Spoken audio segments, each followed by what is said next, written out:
YouTube. Hi YouTube. What's up? Um, my name is Maria and I'm a junkaholic. Not because I like junk, not because I collect junk, not because I value junk, but because I have a lot of junk. Why do I have a lot of junk? Because I have a very small space.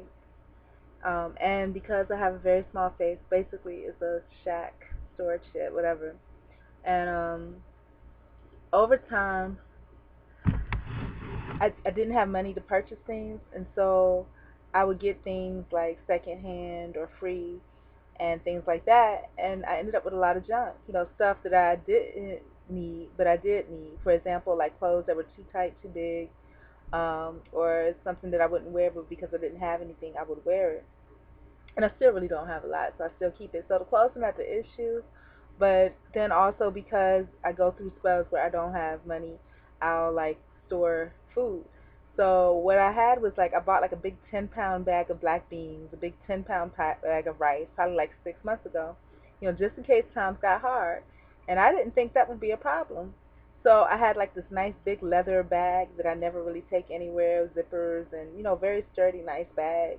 And so I put the big bag of beans and rice in there, stuck it in the closet, and because like I said, the space is limited, so I have to be creative with my spaces. So I stuck it in the closet, didn't think nothing about it. And then um, there was a place next door that got torn down, and when it got torn down, they had rats. So the rats ran over here, and never had a problem prior. The rats ran over here, and I saw one every now and then. Then for a long time, I didn't see any, and I was like, what's going on? So I didn't think about it, rushing this, that, and the other, being under circumstances. Stuff started to get everywhere. And then when things got everywhere, I got to the point where I was like, oh no, I can't do this. We got to straighten this out. So I started getting all the clothes together. That was good, fine, and dandy. But then when I went through the closet, I looked at the floor to look at the bag. The bag had a big old hole in it. And I was thinking to myself, how did the bag have a hole in it? And I didn't touch it because I knew I had the black beans in there. Was there a chemical reaction or something? Then I put two and two together. I guess the rats or whatever must have chewed through the bag, and I'm scared to pick it up and throw it out because they might be having a whole little family in there, and I hate to pick it up and have rats like running out all over the place. And to be honest with you, one day I did hear something, and I happened to look down, and I swear to God, it wasn't a rat, it was a squirrel. It's like what the hell? And so it's like Wild Kingdom, in here. And I've gotten used to the ants, gotten used to the little black drain flies or whatever. And every now and then I have a pestilence of house flies.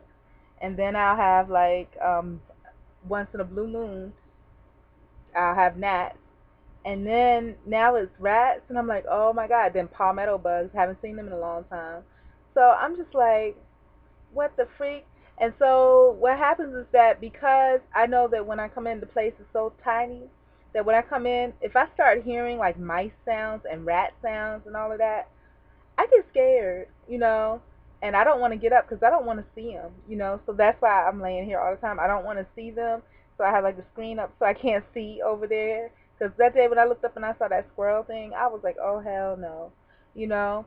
But the thing is that I can't let them run me out of, where I'm trying to build up at. And then there was a girl that lived out in the area that I'm in right now, and she lived on the other side. And she was telling me, because that was when I had the palmetto bug problem. She was telling me that, because I never killed anything. I killed my first palmetto bug this year. But she was telling me if you don't kill them, they're going to take over, you know. And so I guess it's the same thing with the rat problem. The place is like all of 5 by 5, 10 by 10. And if, I don't do something and stand up, they're going to take over. They be talking, at night and stuff. I'm like, what the hell? And I'm sure you've heard once, a couple times when I've been recording and, you heard the scruffle and, I screamed, because I went back to see, can they hear that? Yeah, you can hear the scruffling. And I'm like, what the hell? So I got to do something. One thing I got to say is very good. I always talk about communion, fellowship, and that type of thing. It's very good to fellowship with people because you never know where your resources are, and you never know. Like one of my ex told me, you never know where you'll find love or whatever. but that the encounter didn't last. But it's true. You can find anywhere because and when I say love, I mean agape love, like right minded, right thinking. Because I just happen, like I said, I get bored and it's just me, me by myself. So sometimes, I do want somebody to talk to or confide in, or at least go back and forth with a little bit. So I'll get online and different sites and things like that. And this one site, I use, I told y'all, POF. Um, and I usually, because I'm a female, I don't like to be the person to like look somebody up and be like, "Hi." That's just not me. But one day I had gotten to the point where I needed someone to talk to, and I remember watching this POF video, and the guy would go through and he would look at the people that viewed his profile. So that's what I did, because I guess it wasn't as bad. It's still bad, I think, for a woman to do that. But I clicked on, who viewed your profile or something, and I saw this one guy, and he was dressed really nicely in a business suit, and he had a yellow gold thing by his name, and it said top 10 prospects, which means nothing to me because I don't go by what they tell me. So I opened it, and he had all this artwork that was there, and I was impressed by that. And and it was showing that obviously, like me, he wasn't on there trying to date. He was on there trying to network. He had his artwork, and he was showing it, and he made it clear in the way that he worded his things that, here's my artwork. What you gonna do? So I thought I was very impressed with that. So I just let him know I was impressed with it. And actually, he turned out to so far be a pretty decent online friend, because he does the artistic stuff, and I do arts and stuff like that too. But see, when I stop like that, it's because I'm hearing the mouse. The rat. It's not even a mouse. It's a rat. So I got to do something about this because I can't take it. But and so that's why, even though the closet is organized, like that bag is still on the floor. I will not touch it. But I'm going to touch it because I have to. I'm not young anymore, so I don't have some 20-year-old running around, looking for any kind of excuse to come over and do some, come over, and so they'd be like, "Hey, I'll come and get it." I don't have the leisure of that. So, it's just me, and I'm very particular about who I keep company with. So online, that's nothing. But I mean, in real life, I'm very particular who I keep company. I don't keep company at all, really. Um, and with the new technologies and things like that, I do screen everything online. But anyhow, off of that topic, so this person turned out to be a really good friend and an inspiration to me because, as y'all know, I'm doing my boot camp, my Fat and Lazy boot camp, and part of that Fat and Lazy boot camp was supposed to be about my environment. But what I'm realizing, and they probably have shows about this, my environment is not because I'm fat and lazy. That's something completely different. The environment that I'm in, it's because I'm scared of those rats. You know what I'm saying? I gotta get them out of here. I can't, because I'm hiding from, I'm like in this corner all the time. I can't do that. So the way that he inspired me, we was talking about his artwork. We just talking about what we did during the day, and he went to a friend's, he painted something, and then he had some new work that he just posted, a new work, and he said it was erotic, but it wasn't really. I mean, because my idea of erotic is just out there, but his is like, it was nothing. I was expecting to see like nude art or something, but it wasn't. He said it was, but I mean, to me, it was nothing.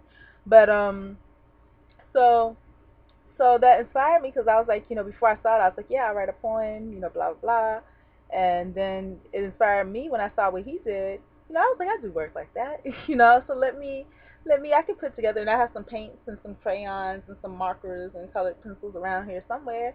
Let me put something together and share it. It may not be as profound or prolific, and he may not respect it, but, I'm an artist too. Why not post it, And that's what art is supposed to do. It's supposed to inspire. So he inspired me to do that. Not by verbally telling me, but just by him doing. And that's the best example that we can give anyone, is just to do, so people see and they're inspired. And me wanting to do that inspired me that, hey, I got to get those rats out of here, because I cannot create and color and draw and paint and whatever if there's rats taking over. Because every time I turn around, I'm gonna be jumping scared that something's gonna scurry across my feet. So I gotta handle that. I gotta handle that tonight, because then, like I said, tomorrow. I have a big day coming up, and I can't like be in this corner like with those rats controlling me with their presence. I gotta step up to the game. So that's what I'm gonna do. So if y'all have similar situations, like me, I was misreading it as, okay, I'm fat and lazy, But that's not the case at all. I'm scared of the rat. I'm a woman. What can I say? When I was younger, I was scared of ants and spiders, and I would literally call some male, a male friend of mine to come over and, I mean, had him spraying spiders, caulking up holes, and all that other good stuff. And he was proud to do it. But like I said, now I don't have somebody that's willing to drive 10 miles. I don't have somebody that's willing to come across the street to kill a bug for me. So that's something I have to learn to, do by myself, you know? So that's it, y'all. So that's just a revelation, and this is called, hi, my name is Maria. It should be my name is Maria. I'm a scaredy cat, but I'm a junkaholic because and this is gonna be like I don't want to call it shaming because everybody else uses that word, but that's what it is. My stand come up as it's my shaming series, that these are the things that I need to fix in my life, regardless of what the root cause is, and fix it. The root cause for this one is rats. So I need to fix that. The fat and lazy was because I wasn't doing nothing here, I wasn't doing nothing out. But no, you can't let that hold you up, and I can't let this hold me up. And to be honest, I really don't know where to start because I'm scared to go over to the closet. And the place is so tiny, everything has its place, and the closet is one of the main places that it has. So I don't know what I'm gonna do, but eventually, as I'm bringing myself together more and more, I'll make friends, and then once I make good friends, and hopefully that won't be taken advantage of, because if you're 40 years old and you're calling somebody to kill a bug, maybe somebody will be feeling like you're taking advantage of them, and I'm not trying to. And then, I'm not into no young boys and stuff like that. So young men, whatever you want to call them. But so I don't know. But when you make real friends, things like that don't matter. And as you develop friendships, you develop more courage and stuff like that. As far as doing things on your own, because you'll see them handling it. And then if they're there with your support, and you can control yourself, like, I'm not gonna scream, I'm not gonna scream, I'm just gonna do it, and such and such got my back in case something goes wrong, then you're good. So I'm working on all of those things: self-development, self-improvement, and to be honest with you, it's going really good. The thing is, with anything, you have to make a conscious effort. You have to know what your goal is and make a conscious effort towards it. So those are mine. I love y'all. Thank you so much for listening to me and all my garbage. God don't make no junk, but it's garbage, but it's fertilized into something beautiful. That's where the most beautiful things come out of. So, anyways, wildflower. That's me. But anyways, I love y'all. Thank you so much for listening, and I hope you have a good night.